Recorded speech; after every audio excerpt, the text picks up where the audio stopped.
Gator Dave, Gator Dave, Gator Dave. Championship week is upon us, sir. How are you doing? It is here. I am well, Mike. My goodness, season over championship week. It's down to the nitty gritty here for sure. Very excited about the weekend and our first real 12 team playoff coming down the road. So, pretty darn exciting. Appreciate everybody being on and watching and listening to Bets Utopia, your place for all things sports betting. So please subscribe, like, and follow our YouTube account. We really appreciate it. We got our live shows 8 p.m. on Wednesday nights. They'll be going for a minute, so we can talk about all these games coming up. And you can't make it 8 o'clock on Wednesdays, man. Listen, because you can get it 24/7, obviously. So, we had a great week last week, Mike. Between the two of us, Gator Dave 9-3, Miami Mike at 7-5. That is damn good. And we need to shout out to Frank, who was on the chat last week. Used our information and hit two parlays. So, I bet he listens again this week for sure. So, we should have Congrats, some good Frank. Good job. information. Good Great information calls. for Great him. calls. Way So, to good throw it in stuff. throw it in the comments too for the people. We love to see it, Frank. Good stuff. Absolutely, absolutely. So there's what we got from last week. So, damn, 9.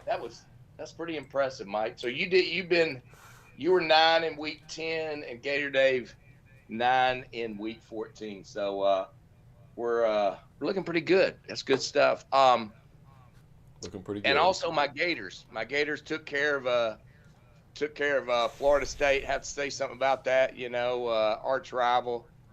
Covered the spread, which I called, and I'm hoping Lagway heals up a little bit so we can really see him put on a show in the bowl game.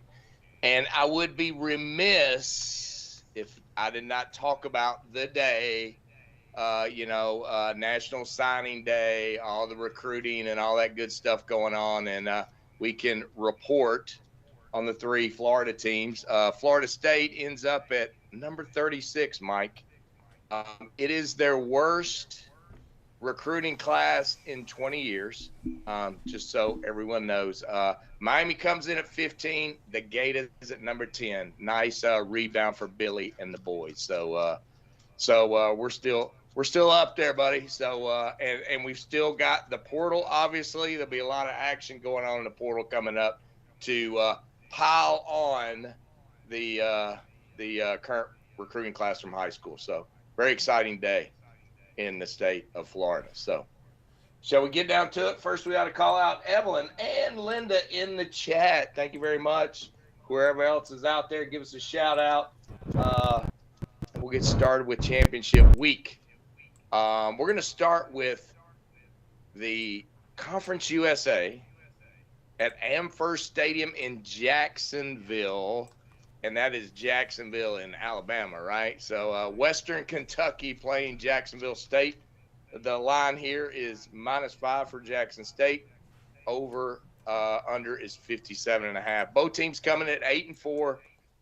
Western Kentucky last weekend, they beat Jacksonville State 19-17.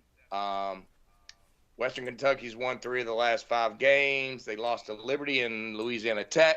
Jacksonville State has done pretty well. Their only loss of the last 5 was last week to Western Kentucky, so they've actually done pretty well. And they beat Liberty and La Tech. So that's rather interesting when you look at all the numbers. In the game last week, Western Kentucky put up 426 yards to Jacksonville State's 328. There were some turnovers. Turnovers and sacks were about even as I looked at the numbers. The big note here, Mike, is that Jacksonville State quarterback Tyler Huff, broken collarbone. He is out. And they've got a kid, Smothers, who came in the game on Saturday, did okay. He's got experience, so he's a transfer in that's got experience. So they're not losing a ton, but this Huff kid could, as I was reading, He could run the ball pretty well and run that offense pretty well. So not having his legs is going to probably be an issue in this particular game, and stymie that offense for Jacksonville State. So when I looked at that and I looked at the game last week being 19-17, and I look at the over under being 57.5, Mike, I'm going to go under 57.5 when I kind of did my math and found out this kid's not going to be in the game. So I think it's going to be a slow roll.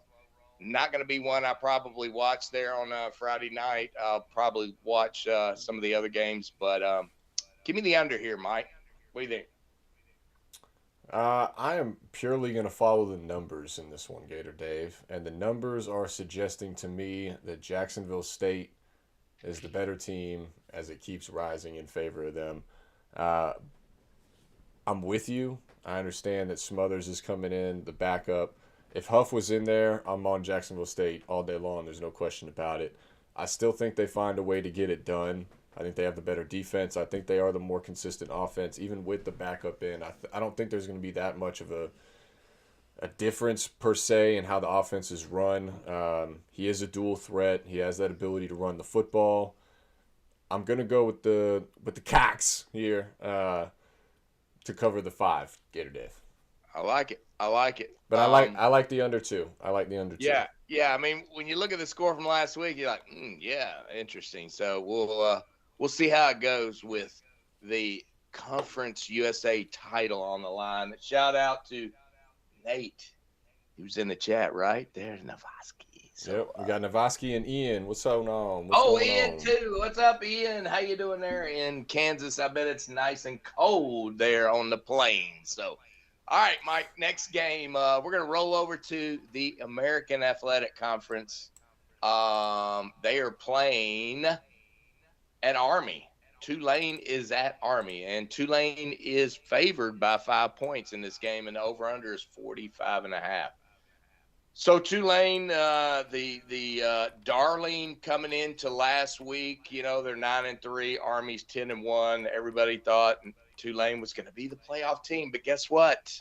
My Memphis Tigers took care of business last week and whooped Tulane's butt, at least by 10, Tulane was favored by a touchdown. So Tigers took care of business, so Tulane ain't going to the playoff. But they are playing for the American Conference Championship against Army.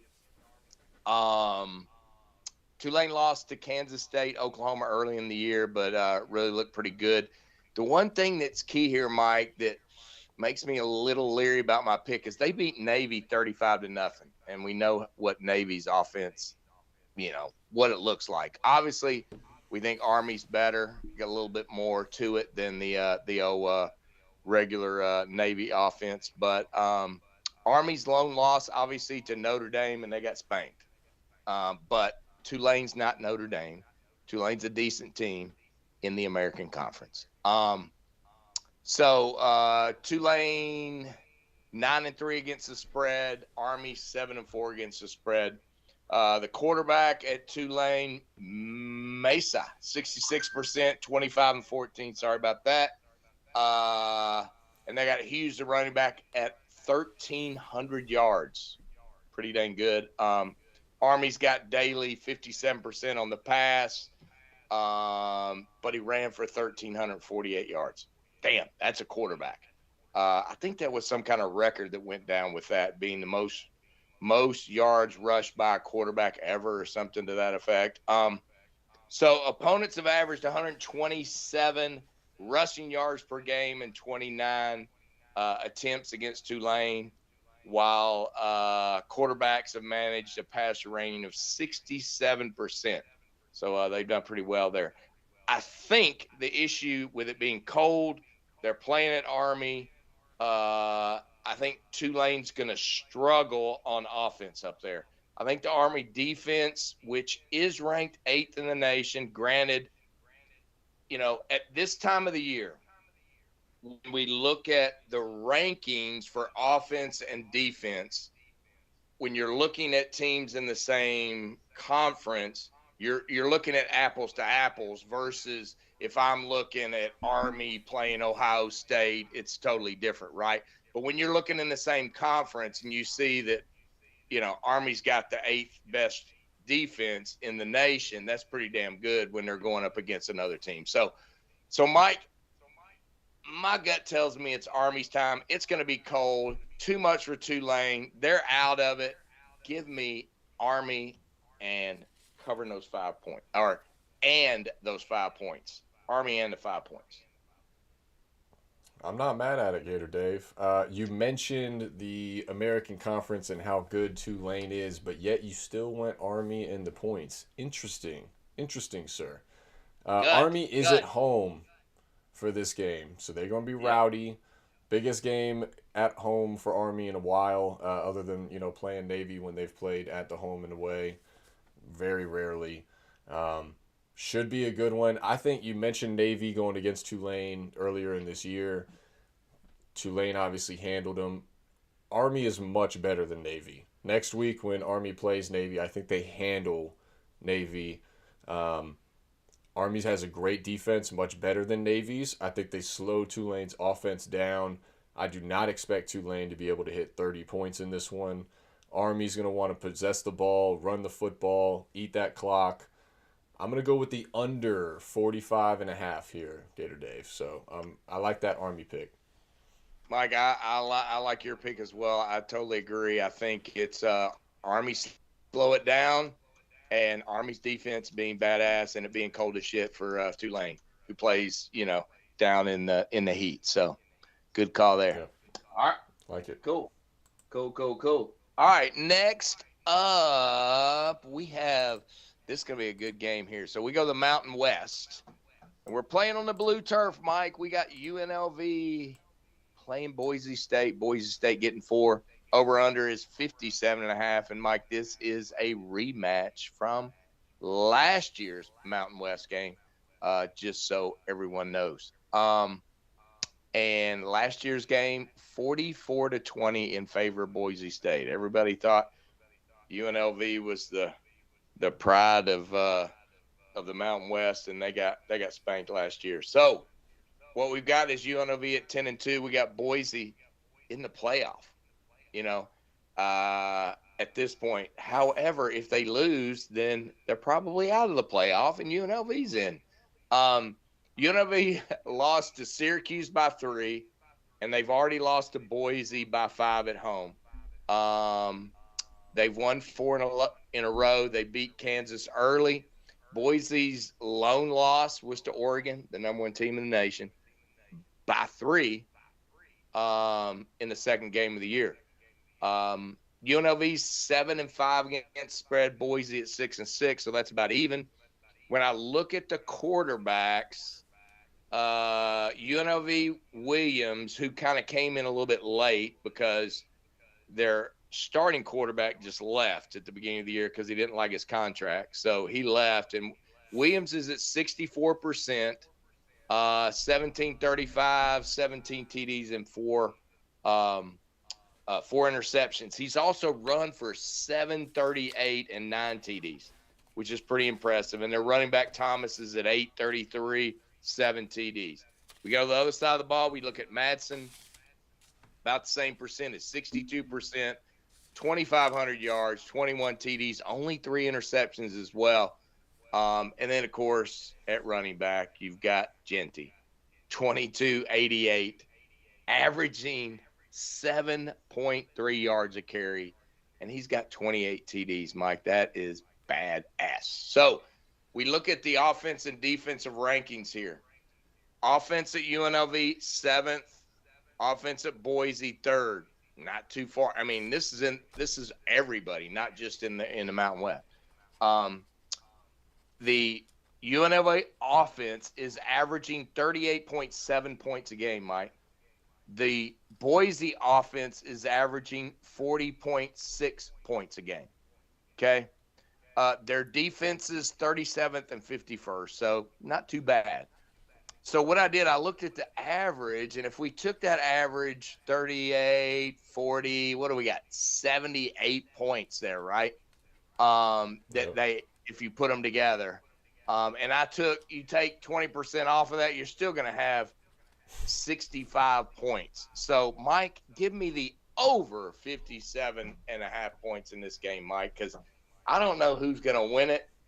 Plus, I think this is a good lock at knowing this thing's going to be high scoring, flying ass. The weather's going to be good. So, I mean, for them, it's going to be like 40 degrees, and that's nothing for those guys. So, give me over here. What do you think? Gator Dave, that is some Memphis math, and I agree with it, sir. I can't go against it. I'm with you. I'm on the over in this one as well. It's going to be lots of points, lots of yards, back and forth shootout. Boise State ultimately, I think, gets it done. I think they're the better team. They're going to be playing at home. It's going to be nice and cold. This UNLV team is used to playing indoors in Allegiant Stadium where the Raiders play. So something of note there. It is going to be very, very cold for this one. Night game in Boise. I just don't know. Part of me here is just hoping that UNLV pulls the upset just because I'm hoping for chaos at this point, Dave. Just utter chaos. Yeah, you are.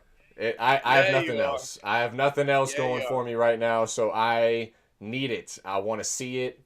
Yeah, you So do. I hope UNLV can somehow pull it out. I don't think there's any way that they will. I think Boise, like you're saying, easily puts up 30, maybe even 40 by themselves. So yeah, I'm with you. Give me the over 57.5. Awesome. Awesome. All right. Now we're going to the infamous MAC attacks. So we've got the It's a MAC championship. Maction. They're playing at Ford Field in Detroit, Michigan. That would be in a dome, so it's not going to be cold there, Mike. Memphis math. Memphis math, that's right. Miami of Ohio is favored by 1.5. Over and unders 44.5. So this one's supposed to be a tight one. And when you look at the numbers, it kind of is that way. Ohio's 9-3. Miami of Ohio's 8-4. Now, Ohio has won 7 games in a row. Miami has won 5 in a row. Miami of Ohio did beat Ohio 30-16 mid-October at their place. When I looked at the game, total yards about the same, but Miami threw 2 interceptions. So I started thinking about that one. Could have gone the other way.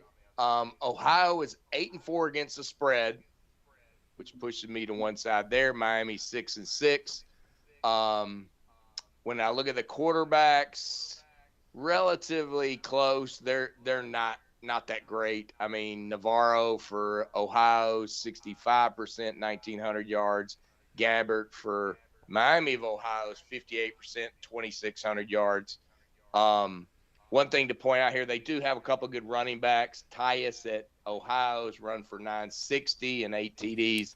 Mosey, 1045 and 4 TDs. So, one thing here, Ohio's won 10 of its last 11 games against conference opponents. And obviously that one loss would have been to Miami of Ohio, right? Ohio's covered the spread in each of its last 5 games.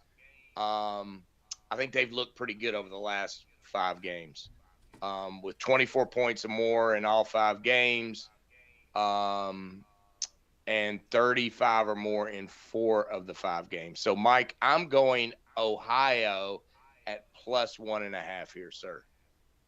What do you think? I'm with you again. I like Ohio in the points. You mentioned their first time around in this matchup earlier this year. Ohio did throw those 2 interceptions, basically gave Miami of Ohio the game. All of their other stats were relatively the same, other than Miami of Ohio having a couple of sacks. So they were able to get pressure on the quarterback. He didn't even clear the 100-yard mark in that first matchup. So that's something to note, though, in this one. If they can get that passing game going for Ohio, I think they should be able to. I'm with you. Another note I just want to say, the Miami of Ohio head coach made a note earlier at the beginning of the year. You know how all the players now have access to these tablets on the sidelines where they can watch, Yeah. the previous plays from the previous drive. get Yeah. better. Yeah. He said he doesn't believe in it. He doesn't have it on his sideline. Okay. He's a little old school, in Hamilton or Oh, no, yeah. is it in Hamilton? Uh, Shout out to my madre, who's a Miami, Ohio alum, and also I see that. great transition time, folks. Go ahead and It is shop CYA. It's up at the perfect. top. It's up at the top here. Check it out. ShopCYA.com. You're going to any of these championship games that we're discussing. Guess what? You're going to have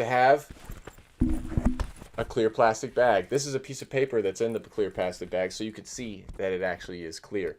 So imagine your giblets, your goblets, your gooblets. You got your pens. You got your credit cards. You got your Fire Stick remotes. You have whatever you want in your bag when you're going through security. People could see it. People do touch to pay now where they just scan Apple Pay, all that sort of stuff. You don't want people seeing where your card's at, where your wallet's at. So you go through security, show them what you got. When you get through security, you snap it back on. Now your assets are covered. Get it today. Shop CYA. Big things are coming in the new year. We are 4 weeks away from big things, Dave. That's all I can say. That's all I can say for Shop CYA, but I know things are cooking. All right? Moving Awesome. on here. Awesome. Moving on. Awesome. Cover your assets, Mike. Cover your assets. All right. Always. Cover your assets, Gator Dave. We're gonna move on to a big boy game. So one of the Power 4 games. We're looking at the Big 12 championship, Mike, in Jerry's world in Big D. We got Iowa State, surprisingly, playing Arizona State, surprisingly. I mean, that was about the most messed up conference ever. So Arizona State is favored by 2. The over/under is 49.5. This one is it's something. Both teams come in at 10-2. Iowa State's lost to Kansas by 9, Texas Tech by 1. Arizona State lost to Cincinnati by 10, Texas Tech by 8. Iowa State 7-5 against the spread, and Mike, Arizona State is 10-2 against the spread. Common opponents.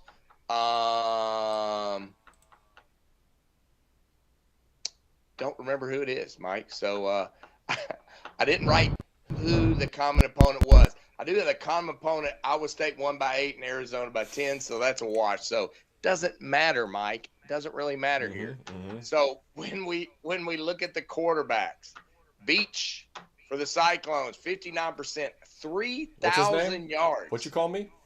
I said he's a bitch. So you watch your mouth. 3,000 yards, Mike. 20 TDs, 8 interceptions. They got 2 good running backs. One has got 6 to 18. The other one 547. Both averaging about 5 yards a carry. Over on the other side, like this QB, Sam Levitt. He's going to be one of those interesting freshmen out there, along with DJ Sellers. That's going to be 3 freshmen you want to watch next year, guys. So Levitt is 63%, 2,444 yards, 21 TDs, and 5 interceptions. He also run for 350 yards and 4 TDs. But they got the running back. They got Scatterboo. 1398, 5.7 a carry, and 17 TDs. Wow, something else. When I look at where these teams ranked offensively, almost identical, 44 and 38. You look at the defense, Iowa State's a little bit better at 18 than Arizona State at 34. Arizona State's won 7 of its last games. They've covered the spread in 7 of the last 8. Arizona State ranks 6th nationally with just 0.7 turnovers per game. Very, very important. This freshman quarterback is, man, he's something. I mean, he's keeping it down. Only 3 turnovers. I mean, something else. All things considered here, Mike, I like Arizona State. They're going to lean heavily on the run, similar to what Kansas did when the Cyclones got beat. I don't think they're going to be able to stop them. So give me the Sun Devils here, Mike, and the money line. I'm with you, Gator Dave. I like them as well. I was one of we see Ian in the chat, Dilly. I was one of his biggest critics. Arizona State's head coach, Kenny Dillingham. I did not think that he was going to be a good head coach. He is proving me wrong, and he's proving me wrong quickly. I've quickly changed my tune. We've talked about Arizona State a couple times this year. We've backed them. We've tried to fade them. They're a solid team, and they know how to win, and they fight till the end. You mentioned the quarterback. You mentioned the running back. Their defense is coming along. I think they're a better team. I think they get it done. I think they're aware of what's in front of them. Iowa State, great year for them so far. I think this is what was their final record? Did they get 10 wins? Well, they were only one. They were only one worse. What 9 and So Iowa State has never had a 10-win season in program history.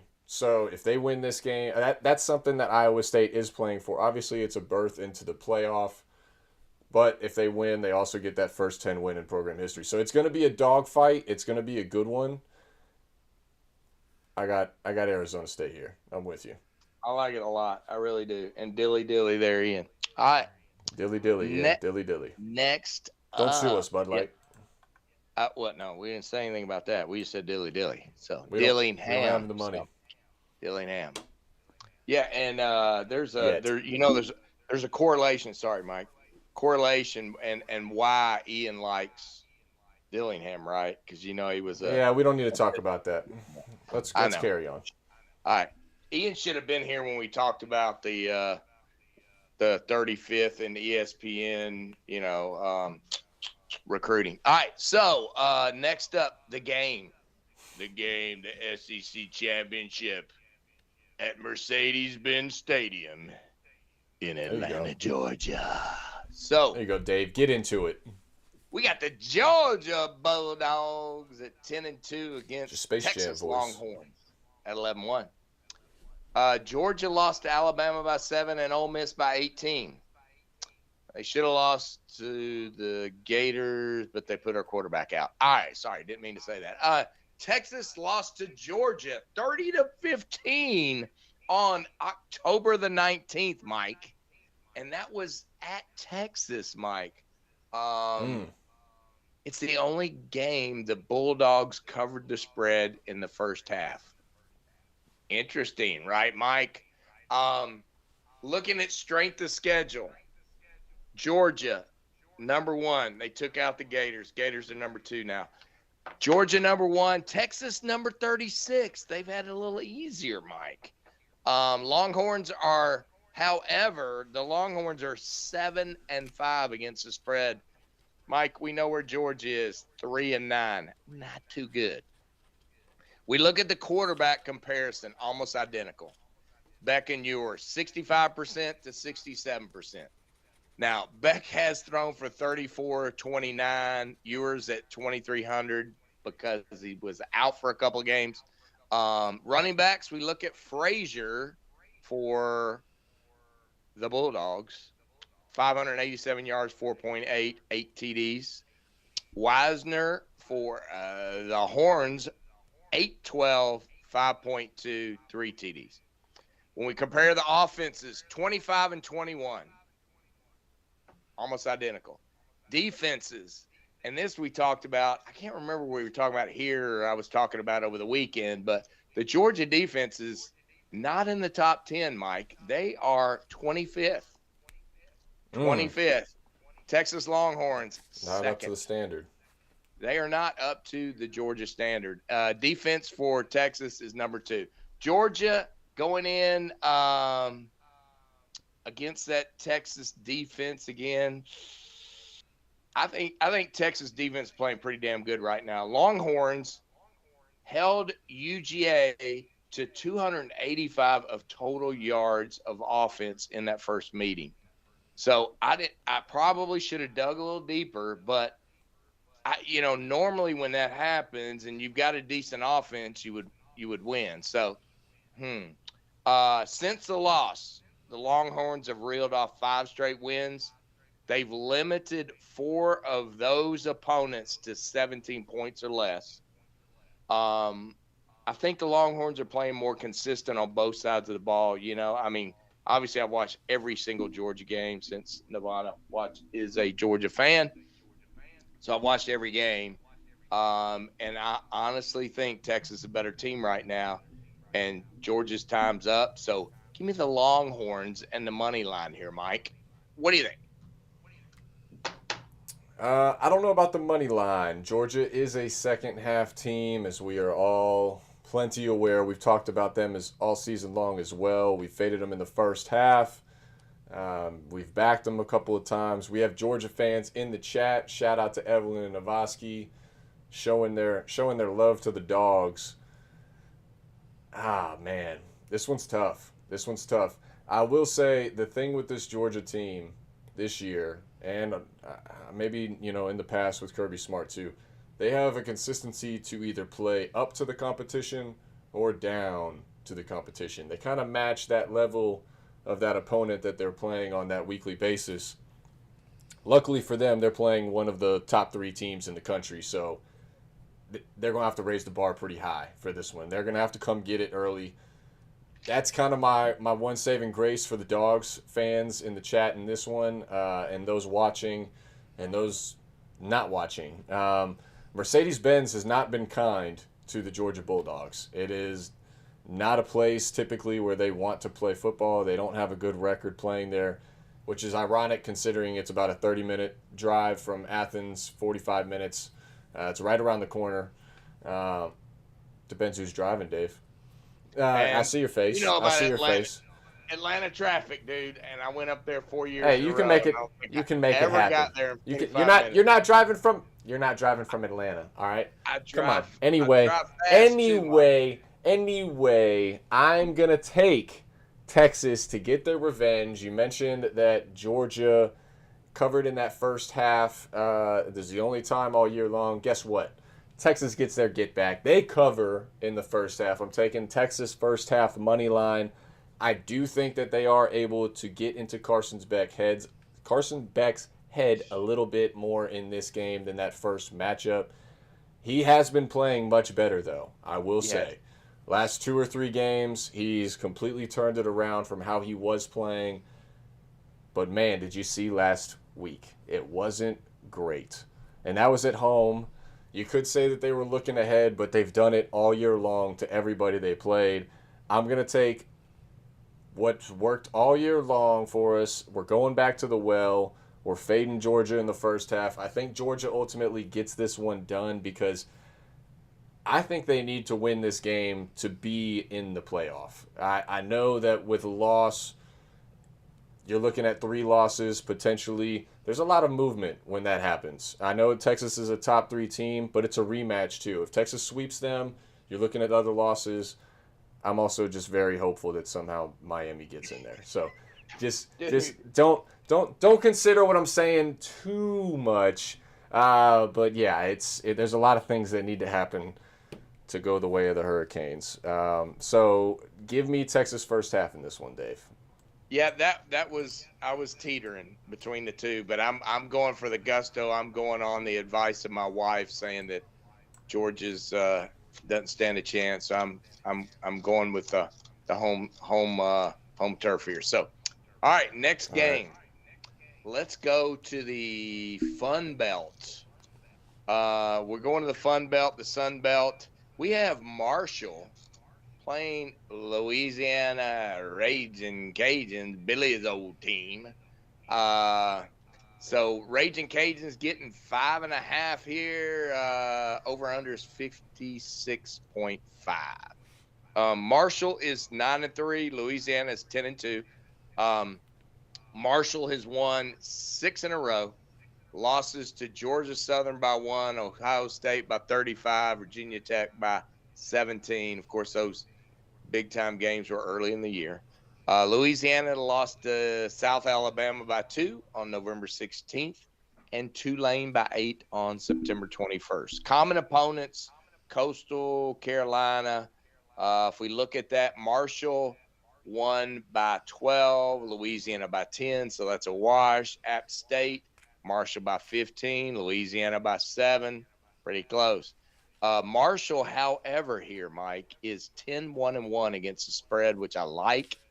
Louisiana is 7-5.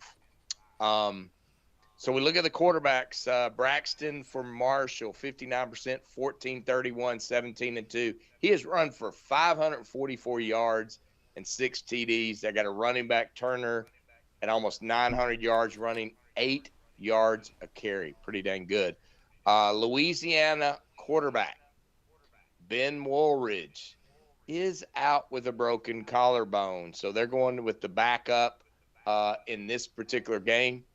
So not as he doesn't run the ball as well, not as fluent as Woolridge. So Marshall, when we look at it again, they've won each of the last 6 games. They've covered the spread in the last 4. Marshall, Mike, is the best cover team in college football with a 90.9% coverage rate. Marshall has outright won its last 2 games as an underdog. Between that, the fact that Louisiana is not going to have their quarterback, give me the Thundering Herd, and I'll take those 5.5 points, Mike.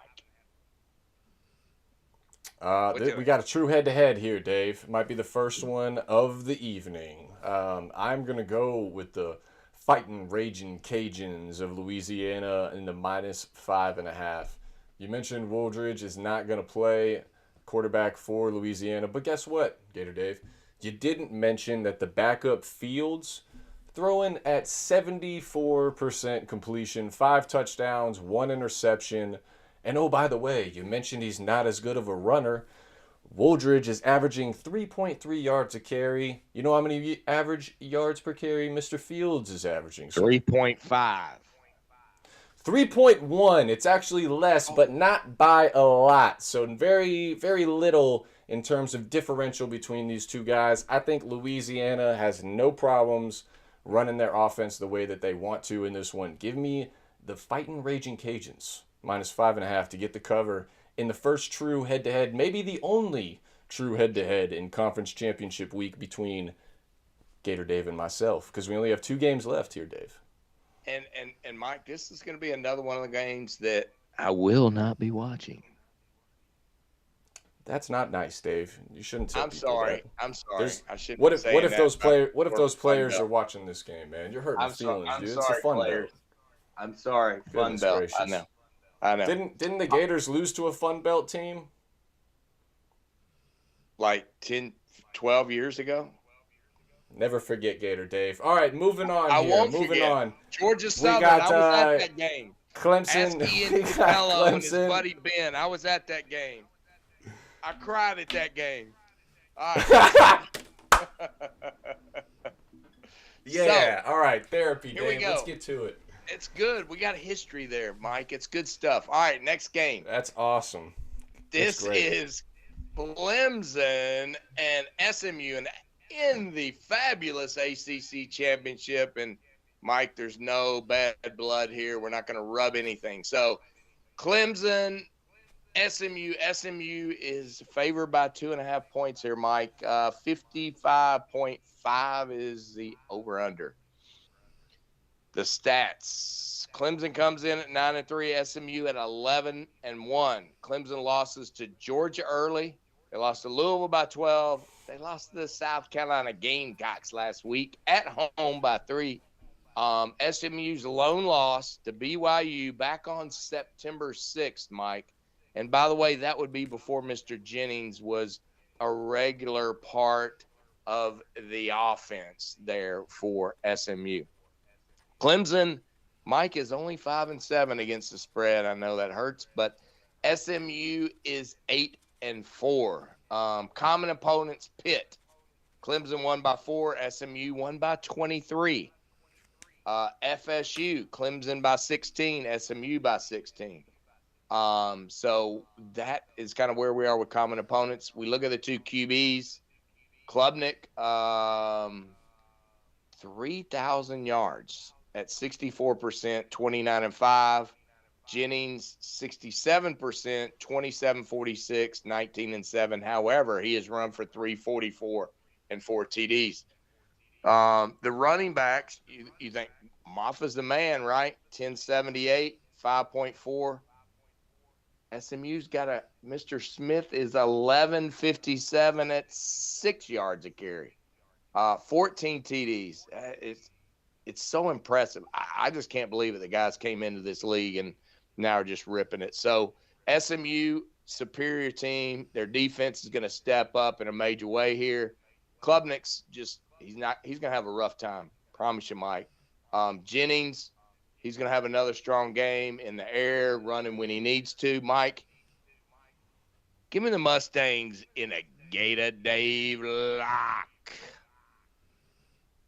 Wow. Gator Dave lock. First one of the conference championship weekend. That's big. Yes, sir. Yes, sir. All right.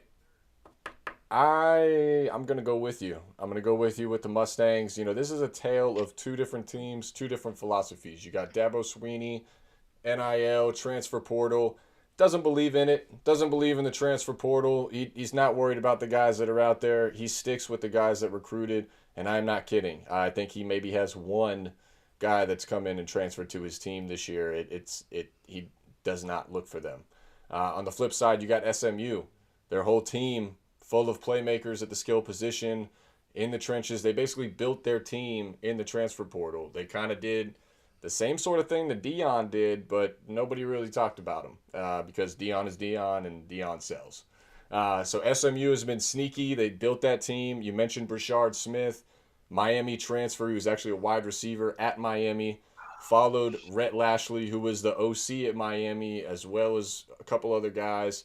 Followed him to SMU, turned him into a running back, and he's having a career year for the Mustangs. Rhett Lashley, great coach, great offensive mind. Their defense has given me worries this year a couple of times when we've talked about them. A couple games that I've watched, it's a little shaky on the back end sometimes for SMU. But the good news is they're going against Cade Klubnik. He has struggled in moments like this. Especially with throwing the ball down the field. Great dual threat guy. He loves to run the football, tuck it and go. I'm with you, though. I think SMU will be ready for it. I think they're just on a different trajectory right now, and they're the hot team. So give me SMU money line. Also, Clemson, they thought they were done. I'm telling you right now. Yeah. Miami was up 21-0 on Syracuse on Saturday. They looked at that score. They figured their season was over. They're about to wait and play a bowl game. They did not expect, just like probably everybody else, for Syracuse to do what they did. Now they're right back in the game. SMU has been preparing for this game. They've been a lock for this conference championship game for a couple weeks now.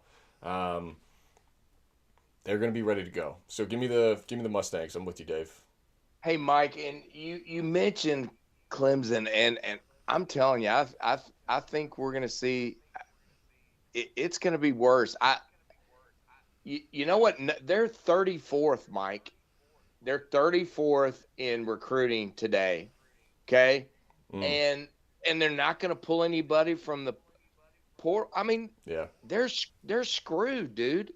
I mean, they are literally screwed. When you, yep. I mean, these other It'll teams. Be interesting. It'll be interesting. I mean, he can develop though. You got to give Dabo credit. He can develop. Yeah, sure he can, but he's going to have enough talent. I mean, so here's an example. Sorry to go off on a tangent, but below him, right below him, Colorado yep. at 35, Florida State at 36. Okay, that's yep. with the high school players. $50 says Colorado and Florida State are going to whoop above Dabo because they're going to go to the portal. Yep. It's just, I mean, it's interesting. We'll see. Yeah, I don't think it'll pay off long term, but he's smarter than us. He's got a job and he's won a championship, so we'll see. We'll see how it plays out. We'll see. We'll see. Things All are right, different. last game, right? Last game. Last game of the night. We going to the Big Ten, the infamous Big Ten. So we have, surprisingly, Penn State and not Ohio State. Oops. Playing Oregon. Oregon getting they're favored by 3.5. Over under is 49.5. So this game at Lucas Oil in Indianapolis in the dome, nice and 70 degrees. Penn State comes in at 11-1, Oregon at 12-0. Penn State's only loss to Ohio State at their place by 7. Oregon had a close game with Wisconsin, only won by 3, and they only won by 1 against Ohio State. Both teams have not done well against the spread, Mike. They're only 6-6 against the spread, so we can toss that one out when we look at the numbers. We look at common opponents. So Ohio State, Ohio State, Illinois, Penn State. So Penn State, when they played Illinois, they won by 14. Oregon won by 29. They played Washington, Penn State by 29, Oregon by 28. So that's kind of the common opponent thing. Obviously, they both played Ohio State. We talked about that. Look at the quarterbacks. We got Drew Aller at 72% for Penn State, 26, 68, 18, and 5. He's run for 225 yards and 4 TDs. They've got their running back Singleton and Allen both around 700 yards, 4.5 to 6.6 yards a carry. Oregon has Dylan Gabriel, 74%, a little bit more effective, and thrown for about 600 more yards, 32.75. 24 touchdowns, 6 interceptions. So looking pretty good there. He's run for 175 yards and 7 TDs. They've got Jordan James at the running back position, 1166, 5.7 and 13 TDs. We look at strength of schedule. Oregon's is 52nd, Penn State 32nd. Oregon scored 31 or more points in 10 of their last 11 games. So I'm thinking this one could be a shootout. I look back at the Ohio State and Oregon game, 32-31, total of 63 points. Mike, the over-under here is 49.5. We're in the nice, cozy Lucas Oil Stadium. Mike, give me the over in this game. I think this is a pretty good bet here for the game to go over. I think it's going to be a shootout here. What do you think? Yeah, I'm with you. I actually like that over. I didn't make that my pick. I'm going to go with the Oregon Ducks to get the cover of 3.5, fading James Franklin and his inability to win the big-time game. He is unable to do it. Top 5 opponents, top 10 opponents, he just cannot find a way to win, no matter the team, no matter the circumstance. So give me Oregon to get it done, to stay undefeated on the season. Something that, nobody else in the top 10 is able to do this year. Are they the last undefeated team now Yes. that Army has lost? Yep. Yeah, so Yep. could be the sole undefeated team of the season going into the playoffs. I think they do it. I think they secure that 1 seed. So give me Oregon minus the 3.5. I do like your pick, though, of over 49.5. I think that's a great pick. I could easily see this one like a 28-24 Oregon. Easily. Yep. I think they're just going to be running and gunning, man. And James Franklin, how he is, man. He's not going to let the pedal off the metal no matter what if he can keep it going. So, if he's in front. Yeah. Yes. Yeah. If he can. A lot of catch-up ball. We'll see. It should be interesting. It should be an interesting week. I'll be honest. We're rolling into something that we haven't seen ever before, right? A 12-team playoff. Gator Day, Miami Mike, Bets Utopia. We got some things rolling out coming up soon that are a little different than what we've done in the past. So we definitely look forward to that playoff, and we'll be here with everyone, over the coming weeks and to see what's going on. So we're going to still roll our shows. Very excited about that. Very appreciative for everybody that's been in the chat so far. Please like, please subscribe. Give us that thumbs up. Everybody that's in the chat, we got 10 people watching. Make sure you guys give us all the thumbs up. Give us that thumbs up. And make sure you're subscribing so you know when we pop on. And thanks to everybody that watches the show. We appreciate that. And like I said, we're going to keep this thing rolling. We've had, I would say the last 30% of the season, this Mike and I have done pretty damn good. Like we said, we had one of our listeners comment about how he hit 2 parlays last week from the information he got from us. I mean, pretty damn good. So we're pretty excited about where things are right now. And, of course, can't say enough about Mike and what he's done with all these great graphics. We appreciate what you're doing there, Mike. It looks awesome. And thanks so much for what you do, all the work on that, because I know it's a big effort that goes into that. So thank you, sir. What do you think? What do you got? Appreciate you, Dave. I'm going to throw up the recap here. And while I do, I gotta get something off my chest here, Dave. I gotta get something off my chest. So the college football playoff rankings came out last night. We talked about it a little bit in this show. Miami was left out. Currently, they are number 12. Alabama is getting in at that last spot at 11. There's going to be some controversy. If it happens, if somehow we are able to get in there, awesome. I would love to see it. If we get left out, that's highly unfortunate considering we had 17 All-ACC honors. We have the ACC Offensive Player of the Year, the ACC Player of the Year, number 1 offense in the entire country, top 25 defense, 2 losses within 1 possession, whereas you have some other teams with 3 losses that just got their ass kicked by an Oklahoma team. Not saying anybody specific, but here is my